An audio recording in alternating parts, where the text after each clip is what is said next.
just kind of ended, right? And then how did you not end up staying there? What happened at the end there?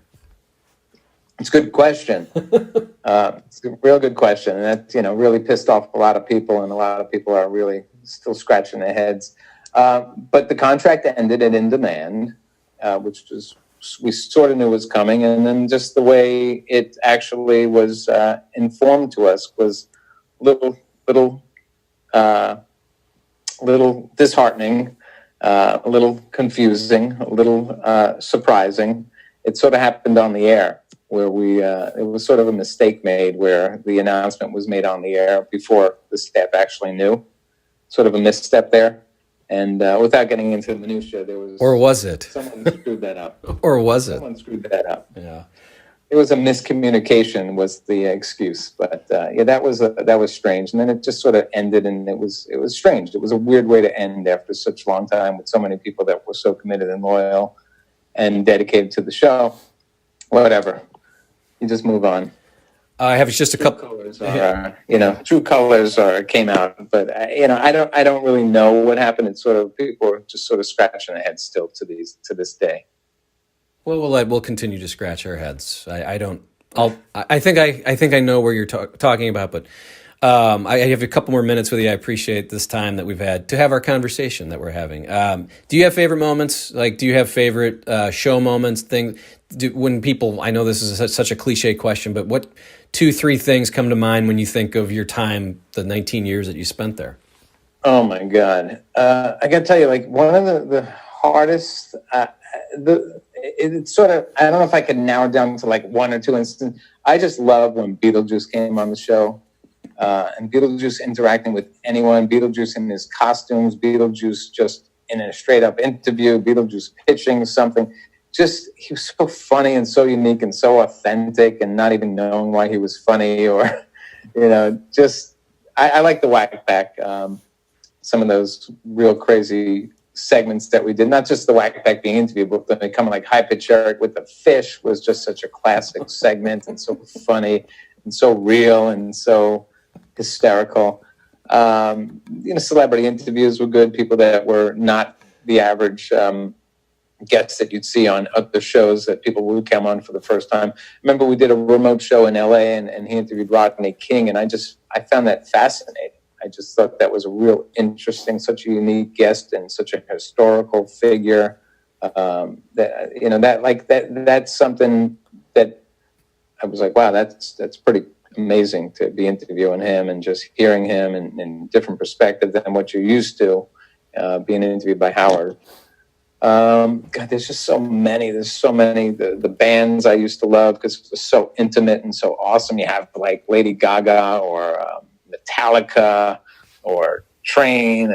Just these amazing interviews and performances. It was just just the stuff that really was intimate, and you'd see people out of their usual context once they relaxed. And then obviously some of the funny bits with the whack pack were the standouts. That was really the fun moments. Yeah, and it's funny that you mentioned all those, and then I'm like, what a base of content this guy has created. I mean, it really is amazing. I will say it, I was a super fan from around 98 till about 2009, and I listened every day, and I just love the show. But I will share a couple of my favorites and then get your thoughts. The Gary tape, the things that happened where someone would just call and start this thing that became a show for a day. And the Gary tape is, of course, everyone has to know, Gary had this tape back in 1989 where he tries to get back his girlfriend. And it is just so sad and so hilarious. And it's one of those days where, you know how people, it's such cliche. I couldn't leave my car.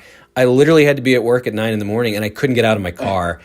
Do you remember seeing that tape for the first time and going, oh my God, I can't believe, because Gary got like 30 grand for it or something crazy. So he had to get the money, but it just started with a guy calling in and saying, Gary made a tape, and then boom, the next day there's popcorn, there's 2 shows. It was great. And again, the more Gary defended that, the more it just became bigger and bigger and bigger. It was great. It's just, that's like the real pure, organic, authentic, raw nerve, raw emotion, discomfortable, uncomfortable segments. It was great for everyone else except Gary, but he was a good sport with that. I don't know if it was worth $30,000 at the end of the day, because here it is, 25 years later, and you're still talking about it. Well, and there's a guy that I watch MLB Network every morning. This guy, Robert Flores, annoying. He says annoying. I mean, and I tell my wife, my personal life said annoying, my professional life. I mean, I quote it. It's just, I know it by heart. I've seen it so many times. It's hilarious. I have to ask you about Gary, because he's a fellow producer. I mean, man, this guy has taken a licking, but he's going to end up retired with a nice big house. But tell me a little bit about Gary, working with him, and just, he takes so many lumps and he just keeps coming back. I mean, the pitch is another one of those where it literally went on for days. But tell me a little bit about your relationship with Gary. It was a good working relationship. We got along fine, and he did his thing, and I basically did what he did on the TV side. He did on the radio side. Obviously, he produced the radio show, and I took what was produced on the radio show and enhanced it and made it the best visual for TV. So we had a decent working relationship, and we just made the bits work. So if they were going to do a game show, obviously on radio you just need chairs, and that's pretty much it. But once you add the TV component, we would just work and create the synergy and go through the ideas, and then make sure what we had in mind was not over the top. But again, that became pretty autonomous too. They'd say, we're going to do the Newlywed Game or the Newly Weird Game, whatever we called it. And we would just, at some point, we just did what we have to do, and it was never really a problem. If anything, it only made the segments on radio better, because it made them into real shows. The thing we always had to be careful of in the fine line is that we didn't want to overproduce and make it too visual to the point where we forgot that it's actually a radio show first. Because at the end of the day, people have to understand what they're listening to, not what they're watching, even though we were recording it for television and we're looking at it as a TV crew and producers. So that was the fine line. We always got to make sure we weren't going too over the top to the point where the visuals were going to interfere with what Howard needed to do on radio, if that makes sense. It does. But his abuse is warranted most times, I would say, right? The what? Howard's abuse of Baba Booey. I mean, it's been 30 years or so, but a lot of it is warranted, I would say. I'll just say it for myself. Yeah, he's always the punching bag. He a lot of times he just walked right into things that just, and Howard's going to smell the blood like a shark.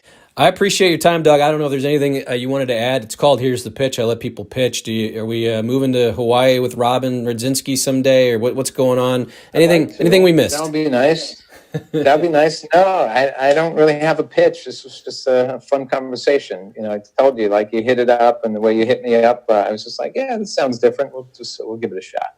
Well, I appreciate it, and I know the fans here appreciate Doug Goodstein joining me here on Here's the Pitch. Again, the sponsor is Massa's Restaurants. They were excited. I told them Doug Goodstein's coming on. They said, the producer of In Demand, Howard TV, I can't wait to hear his story. So stlmassas.com is the website for the restaurant in St. Louis. 5 locations. Check them out, and that's going to do it for today's show. I thank you for watching and listening, and we'll see you next time.